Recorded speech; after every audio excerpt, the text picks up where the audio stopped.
Cik Saiful pegang apa? Zaman dahulu kala. Ini papers tu kan? Dia paper. Pandai pun. Boleh simpan dalam ni. Mesin.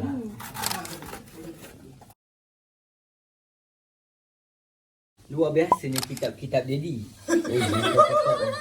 Ini Ya. betul-betul daun cypress. Apa ni guys? Betul. Papyrus. Whatever.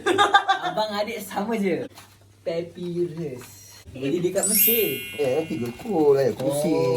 Adik tak pernah tengok, Dia tak buat boleh baca. frame lah. Cerak ikhlas. Al-Ikhlas. Baca sikit Aisyah.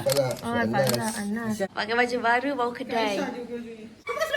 Lah. Dia pakai baju saya. Iyalah, saya perasan juga. Ini wanita solehah dengan wanita cantik. Yang penting boleh bawa masuk toilet, jangan risau. Kalau tak boleh masuk toilet pun tak buat. Ya, betul. Ni Datuk Syukri bagi. Ini kasut. Tak tahu dia pasal apa entah dah lama. Yang penting anak dara saya. Dah tinggi dah. Ha? Macam baru tinggi je kan? Tak muat dah kan? Ni betul ke saiz Mami? Kalau menghina aku, kau sama je Cik Aisyah. Cuma kalau masih lembut je. Macam mana? Ha. Tak apa, Mami. Tolong dah. Minta maaf dah. Tarik. Tarik lagi. Paling hujung. Paling hujung.